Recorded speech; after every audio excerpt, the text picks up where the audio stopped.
Bienvenue dans le Buzz Télé de TV Magazine. Nous sommes partis pour une trentaine de minutes pour débuter ensemble cette semaine avec de l'interaction, des questions et surtout un invité, philosophe, reporter, aventurier, on pourrait dire aussi de la plume, qui a choisi de dédier sa vie au peuple opprimé.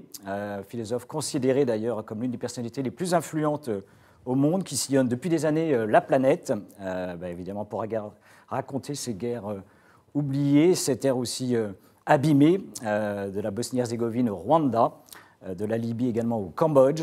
Et s'il vient nous rendre visite sur ce plateau ce matin au Buzz, c'est parce qu'il s'apprête à proposer un film documentaire en prime time. C'est sur Canal+, et c'est sur la colère, la grande colère des choses, selon les termes de Jean-Paul Sartre. Bernard-Henri Lévy, bonjour. Bonjour. Bienvenue dans le Buzz Télé. Une autre vision du monde, c'est le titre du documentaire que Canal+ diffuse demain soir, en prime time, en première partie de soirée. Un récit à la fois poignant et révoltant, on peut dire, au cours duquel vous sillonnez plusieurs pays martyrisés, Ukraine, Bangladesh, Libye, Somalie.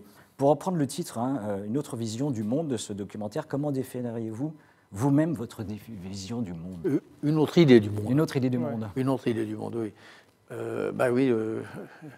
Les gaullistes parlent d'une autre idée de la France, et donc ce film, c'est une autre idée de la France et c'est une autre idée du monde, c'est-à-dire une idée du monde basée sur la passion de la liberté, le goût de la fraternité et le désir d'aller vers les autres, quoi. Voilà. Alors ce film, je l'ai tourné en plein confinement, c'est-à-dire au moment où nous étions sommés de rester chez nous pour aller vers les autres, rappelez-vous. Pour être solidaire, il fallait s'enfermer. Et je trouvais ça tellement absurde que je me suis mis au défi de ce film. Voilà. Et j'ai sillonné le monde pendant ce temps-là. Et justement, la crise de la pandémie, vous parliez du Covid, est-ce que ça a considérablement restreint, d'une certaine manière, aussi votre vision du monde à vous, votre idée du monde ? Non, mon idée du monde n'a pas changé. J'ai toujours pensé et j'ai continué de penser que la France était grande quand elle était grande pour beaucoup d'hommes. J'ai toujours pensé, j'ai continué de penser que l'Europe avait toute sa pleine vocation quand elle s'ouvrait à autrui et quand elle considérait les valeurs de l'universalité ou de la démocratie comme des valeurs vraiment universelles. Je n'ai pas changé d'avis. Simplement, j'ai tourné ce film à un moment où, encore une fois, nous étions tous, moi compris, en train de nous recroqueviller, voyez, en train de nous dessécher d'une certaine manière, vous voulez dire aussi ? En train de nous confiner, c'était le mot d'ordre de ces mois. On nous demandait de nous mettre un masque sur le visage. Et moi, je ne voulais pas que ce masque sur ma bouche soit aussi un masque sur nos yeux. Vous voyez ? Je ne voulais pas que ça nous empêche de voir le reste du monde. Donc, ce film, une autre idée du monde, il montre que le monde a continué de tourner, que les femmes et les hommes ont continué de mourir, que des tragédies ont continué de se développer, au moment où nous applaudissions nos soignants aux fenêtres et les soirs. Nous sommes en direct avec Bernard-Henri Lévy sur Figaro Live, je le rappelle, diffusé sur le Figaro.fr, également la page YouTube de TV Mag. Quel regard portez-vous justement sur le travail de cet écrivain, reporter aussi philosophe ? Est-ce que l'inaction, d'une certaine manière aussi de la communauté internationale dans certains pays, vous révolte ? Dites-nous tout, et en attendant Bernard-Henri Lévy, je vous propose évidemment d'accueillir Damien Canives pour partager avec lui les news médias du jour.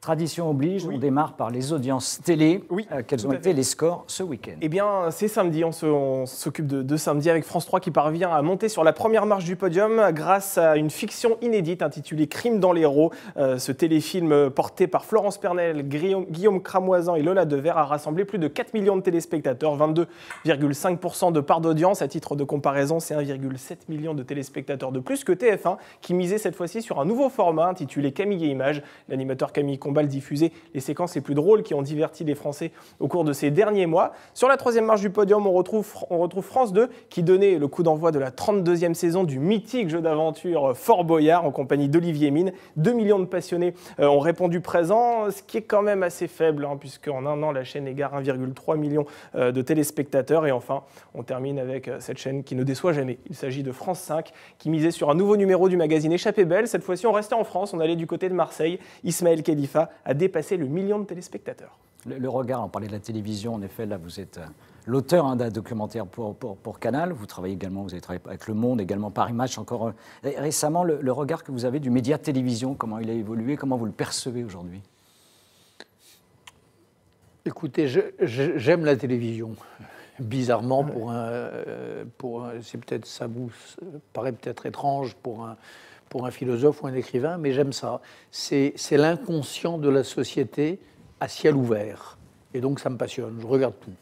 Ah oui, tous les genres de programmes, tous les styles, voilà. Même les jeux? Non, peut-être pas les jeux quand même. Pas les jeux, mais les documentaires, les débats. Je trouve qu'on a une richesse de débats en France, y compris sur les chaînes d'information en continu, que je trouve tout à fait remarquable. Et il n'y a pas tellement l'équivalent chez nos voisins européens. Moi qui voyage beaucoup, je crois pouvoir vous le dire, oui. On poursuit ces news médias avec un média en particulier, la grève votée à Europe 1. Effectivement, la crise s'installe durablement dans les couloirs de cette radio. Vendredi dernier, les salariés de la station se sont rassemblés lors d'une assemblée générale au terme de laquelle un mouvement de grève a été décidé jusque ce lundi, 10h. Une nouvelle AG devrait donc se tenir dans la matinée pour voir si oui ou non le mouvement social se poursuit. Alors pour quelles raisons les employés d'Europe 1 entament-ils un bras de fer avec leur direction? Parce qu'une procédure disciplinaire a été engagée contre un journaliste de la rédaction qui accusait un membre des ressources humaines d'enregistrer clandestinement une réunion via son téléphone. Alors les salariés de cette radio, qui s'inscrit dans un contexte assez particulier puisque Vincent Bolloré reprend en main Europe 1, ils ont publié la semaine dernière une tribune dans le journal Le Monde où ils dénoncent le rapprochement entre cette station de radio et CNews, la chaîne d'information en continu du groupe Canal. Je vais citer les signataires. Europe 1 va perdre ce qui lui reste de plus précieux, son capital de crédibilité auprès des auditeurs. Fin de citation. On sent une certaine défiance à l'arrivée de Vincent Bolloré au sein d'Europe 1. La perception que vous en avez eue? J'aime pas les procès d'intention. Je trouve on se trompe souvent quand on fait des procès d'intention. Et le mouvement plus général de consolidation, on voit les rapprochements TF1, M6, un certain nombre de grands groupes comme Vivendi, Bolloré, aujourd'hui, une forme de consolidation nécessaire? Écoutez, je ne sais pas si elle est nécessaire, mais en tout cas... l'important, c'est que les journalistes continuent de faire leur métier. L'important, c'est que le devoir d'informer conserve ses lettres de noblesse. L'important, c'est qu'Europe 1 continue d'envoyer des reporters au bout du monde. Voilà. Et là encore, on a des radios et des chaînes d'information de très très bonne qualité en France. Rapprochement ou pas. TF1, M6, honnêtement, c'est TF1, M6, c'est ça? Oui. J'ai pas d'avis là-dessus. Je pense moi, ce qui m'intéresse, c'est le contenu de ces chaînes. Voilà. Et les journalistes aussi. Le travail des journalistes, le travail des grands reporters, les reporters qui prennent des risques considérables pour nous renseigner, pour aller chercher des informations que les tyrans du monde s'emploient à dissimuler. Voilà, c'est ça la noblesse de ce métier. Merci Damien pour ces news médias et place justement à l'interview du Buzz Télé. On est parti.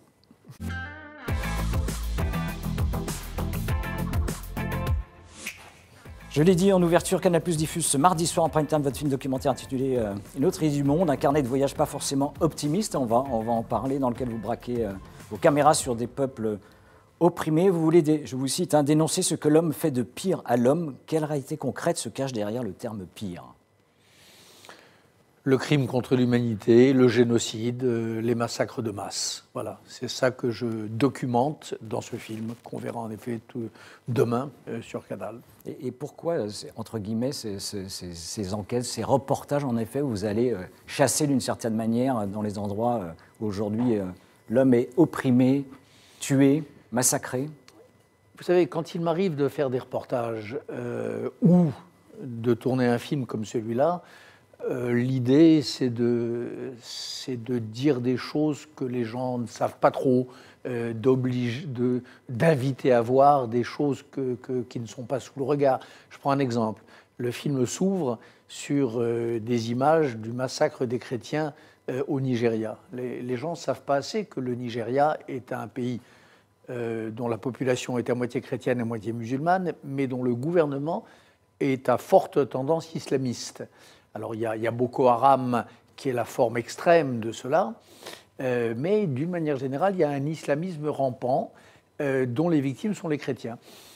Je ne vois pas les journaux en parler tant que ça, je n'ai pas entendu le Vatican s'en émouvoir, en tout cas de manière spectaculaire. Donc ça, j'ai décidé d'aller y voir. J'ai voulu le montrer. Voilà. Là, j'ai l'impression d'être dans le rôle d'un écrivain engagé. Alors, vous montrez, il y a des premières minutes de ce film, vous ne l'avez pas dit, mais on voit quand même des corps en voie de décomposition au Nigeria. C'est quoi l'objectif? C'est vraiment de tirer la sonnette d'alarme, qu'on prenne conscience que sur certaines terres dans le monde, on a oublié. L'objectif, c'est qu'on ne se retrouve pas un jour dans la situation où on s'est retrouvé en 1994 avec le Rwanda. C'est-à-dire un génocide qui se passe à une vitesse foudroyante et on s'en aperçoit trop tard et on arrive pour compter les morts. Voilà. Il y a une phrase, vous savez, sur la philosophie, une phrase de Hegel qui dit que la chouette de Minerve, qui est une allégorie de la philosophie, se lève à la nuit tombée. Autrement dit, c'est quand l'événement est fini, quand la nuit est tombée sur l'histoire, que le philosophe commence à faire son travail. Moi, cette phrase, je la déteste. Moi, je pense que c'est avant que le philosophe doit intervenir. C'est au point du jour et pas à la nuit tombée que le travail de la pensée doit commencer. Donc l'idée, en effet, au Nigeria par exemple, c'est de tout faire pour qu'on ne passe pas de nouveau à côté d'un nouveau Rwanda. On n'y est pas, mais on pourrait y être. Damien, des premières réactions, oui, questions des internautes effectivement. qui nous suivent. Nous sommes en direct sur lefigaro.fr et sur la page YouTube de TV Magazine. On salue Dylan, on salue également Marine qui a une question intéressante qu'on posera un tout petit peu plus tard. Mais tout d'abord, on va prendre une question de Terence sur Twitter qui aimerait savoir le moment qui vous a le plus bouleversé lors du tournage de ce film. À peu près tout m'a bouleversé, je dois dire. Mais par exemple, nous en parlions tout à l'heure hors antenne, ces jours et ces nuits passées dans les tranchées ukrainiennes, auprès de ce peuple de grands Européens que sont les Ukrainiens, pour qui l'Europe a un contenu, un sens, et qui sont en face des soldats de Poutine. Des snipers russes, eh bien, ces jours-là, le fait que cette guerre, ce Verdun gelé, soit aux portes de l'Europe, qu'il soit défendu par des femmes et des hommes qui pourraient être nous, ça m'a bouleversé. Ça m'a bouleversé. Ça fait partie des moments qui sont pour moi inoubliables. Mais il y en a beaucoup d'autres. La dernière image du film, lorsque j'accompagne un commando de Kurdes reprendre une grotte d'où partent les tunnels de Daesh. Daesh est en train de se reconstituer en Irak et en Syrie. Un petit Daesh, mais en train de reprendre du poil de la bête. Et il le fait à partir dans des tunnels un peu comme le Hamas à Gaza. Ce moment-là, la vaillance de ces combattants kurdes, en même temps leur solitude, le fait que je sais, moi, qu'ils sont oubliés par à peu près le reste de l'humanité, c'était un moment poignant, un moment de grand chagrin pour moi et puis de révolte intérieure et de fraternité. Lorsque vous suivez les combattants kurdes, on parlait du Kurdistan syrien, vous avez été également entretenu avec des responsables des forces armées. On vous voit même faire l'intermédiaire, d'une certaine manière, entre Emmanuel Macron, que vous avez au téléphone, et l'un des généraux. Comment vous définiriez ce rapport que vous avez avec le pouvoir exécutif ? C'est le rapport d'un citoyen français. Vous savez, le président de la République française, il est au service des citoyens. Il est au service de la nation et de ceux qui la constituent. Donc, ce jour-là, je vais rencontrer le chef militaire des Kurdes syriens, l'homme qui s'est battu contre Erdogan, l'homme qui a empêché l'invasion complète du Kurdistan. Il est dans un bunker. Il est traqué parler de Rhône d'Ankara. Et en effet, ma grande fierté, et ça aussi c'est pour moi un moment d'émotion du film, c'est de le faire dialoguer sur mon téléphone portable, sur ça, avec le président de mon pays. Voilà. Et quoi, du coup, vous êtes un facilitateur? Je ne dirais pas un facilitateur, c'est même pas ça. Je suis un citoyen engagé qui est fier de son pays quand son pays se conduit bien. Et ce jour-là, se conduire bien, ça voulait dire tendre la main à ces Kurdes qui sont nos principaux alliés dans la lutte contre l'islamisme radical, contre le terrorisme. Damien. Alors justement, vos propos me permettent de rebondir sur le commentaire de Richard qui souhaiterait savoir si vous êtes une sorte de conseiller du pouvoir. Parce que c'est vrai que contrairement à de nombreux citoyens comme nous, par exemple, on n'a pas le numéro du président de la République. Vous l'avez. Quelle est cette différence entre vous et nous, hormis le fait que vous êtes également un citoyen? Vous êtes un conseiller. C'est le fait qu'on est dans un pays, la France, où depuis Émile Zola, les intellectuels, les écrivains ont une petite place, en effet. Ça nous différencie des pays anglo-saxons, où on se moque de la vie des écrivains, bien souvent. En France, ce n'est pas le cas. Et je trouve ça bien.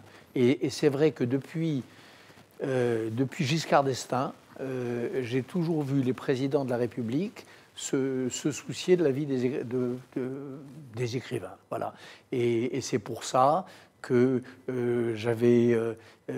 j'ai accepté, lorsque Jacques Chirac m'a envoyé passer plusieurs mois en Afghanistan pour lui rapporter un rapport après la mort du commandant Massoud il y a 20 ans. Ouais. C'est pour ça que j'ai tout fait à l'époque de la guerre de Bosnie pour convaincre François Mitterrand d'aider les musulmans bosniaques martyrisés par les Serbes. C'est pour ça que un des grands moments de fierté de ma vie, c'est lorsque le président Hollande a accepté de recevoir une délégation de Kurdes en grand uniforme peshmerga venant plaider la cause de leur peuple. Voilà, ça c'est des moments où je trouve que la France est fidèle à cette espèce d'histoire bizarre où il y a ce dialogue entre les écrivains et les politiques républicains. Est-ce que si vous accepteriez que pour que votre action soit encore plus efficace, carrément d'entrer au service du gouvernement? Ce ne serait pas un aboutissement de vos combats, entre guillemets? Un, je ne suis pas sûr que ça m'intéresse, mais deux, je suis sûr que je ferais ça très mal. Pourquoi?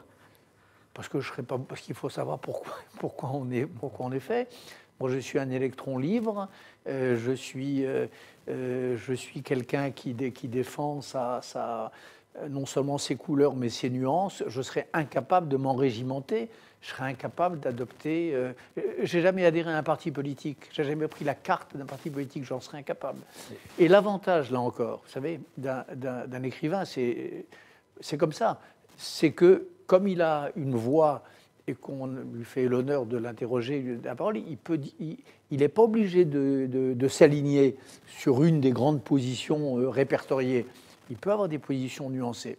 Donc c'est pour ça que je suis fait. Vous ne serez jamais donc ministre des Affaires étrangères éventuellement? Ni d'autre chose, non. Et bien, en plus, je le ferai, encore une fois, alors là, je suis sûr que je le ferai extrêmement mal. Damien. Allez, on va prendre la question de Marie, une question très concrète, Bernard-Henri Lévy. Pourquoi un documentaire aussi bien fait est seulement sur Canal+? C'est dommage, pour peu de gens vont pouvoir le voir, on n'a pas tous Canal+. Non, c'est un film de cinéma. Et normalement, il aurait dû d'abord sortir dans les salles, puis sur Canal+. À cause de la crise du Covid, la chronologie a été inversée. Il sort sur Canal. Il sortira à la rentrée sur France Télévisions et il sortira en salle de cinéma à l'hiver prochain. Voilà. Donc mais je suis très heureux et très reconnaissant d'ailleurs, très reconnaissant à Canal d'avoir accepté, dans cette période de Covid où les salles sont encore elles n'ont pas vraiment recommencé à marcher à plein régime, très reconnaissant à Canal d'avoir choisi de le diffuser en prime time, comme ça, dès demain soir. Je trouve ça au contraire formidable.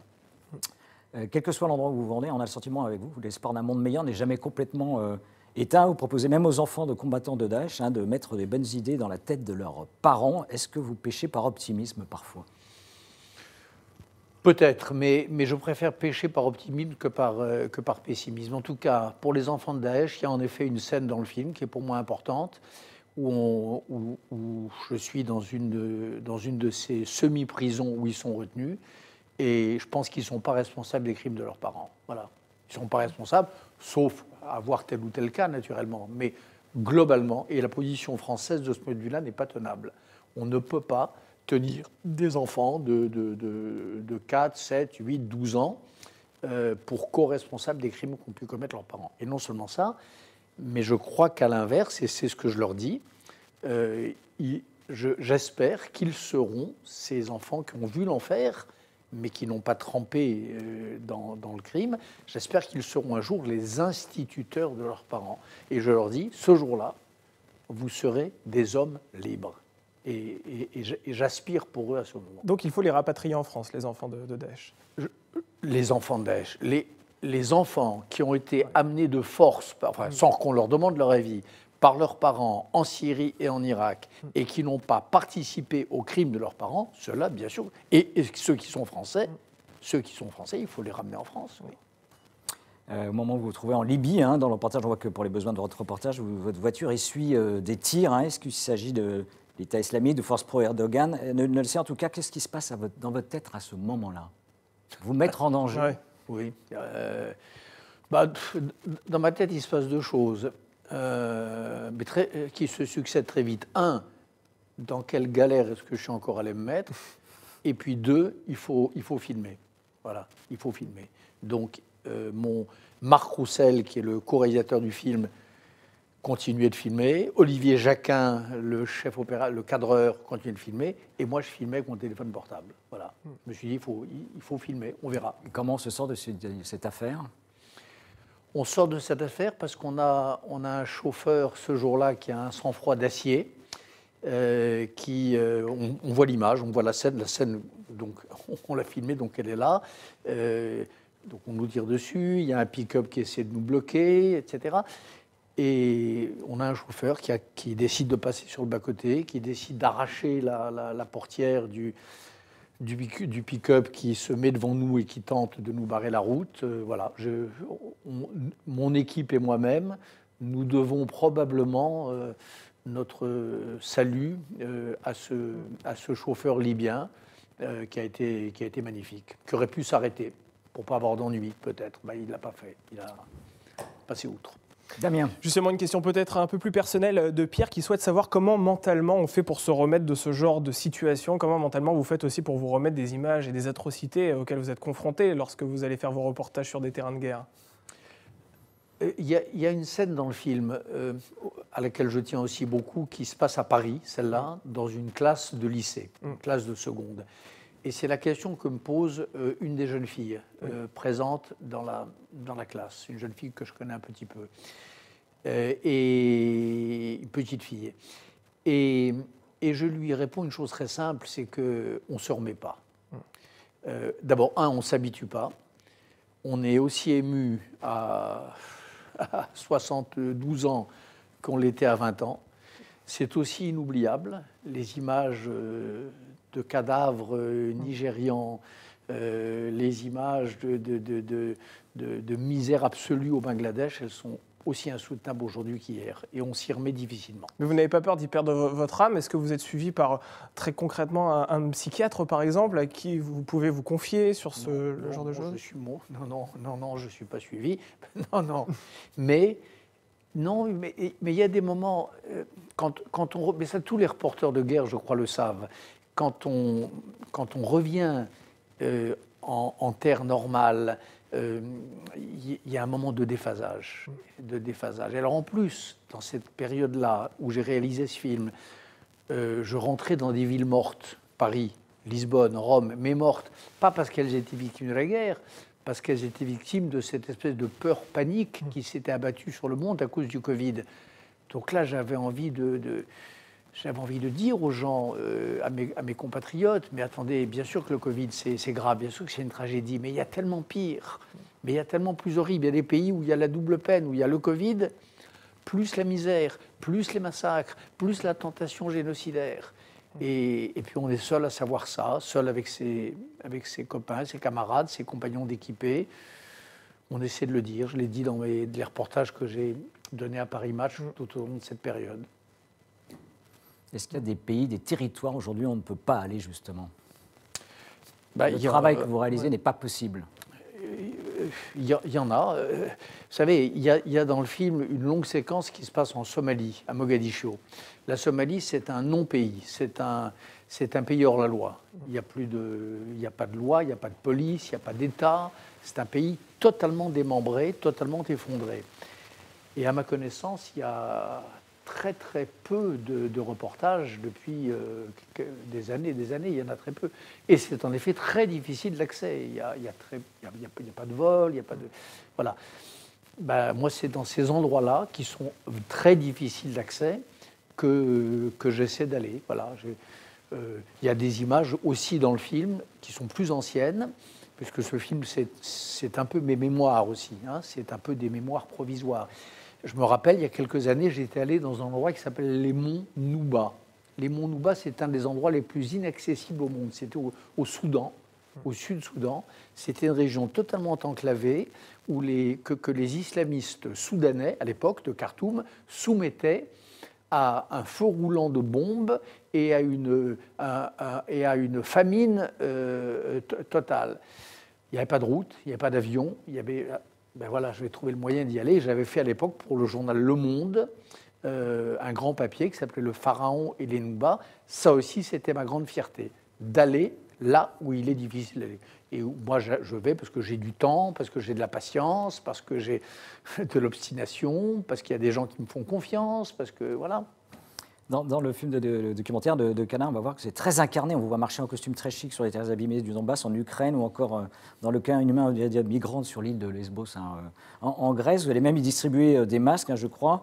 Votre récit se déroule aussi à la première personne. Vous confiez d'une certaine manière aussi vos états d'âme. Vous ne craignez pas qu'on vous reproche de vous mettre d'une certaine manière en scène à travers ce documentaire? Un écrivain se met toujours... Il parle toujours à la première personne, vous savez. C'est ou le on ou le je. Voilà. L'honnêteté, quand on est un écrivain de ma sorte, l'honnêteté, c'est de dire je, c'est pas on. C'est pas on qui parle. C'est pas un point de vue de Sirius. C'est un point de vue en plus. C'est vraiment le mien, avec ma subjectivité, avec peut-être mes préjugés, avec ma fragilité. Pourquoi est-ce que je vais me cacher et faire comme si j'étais on? Je suis je.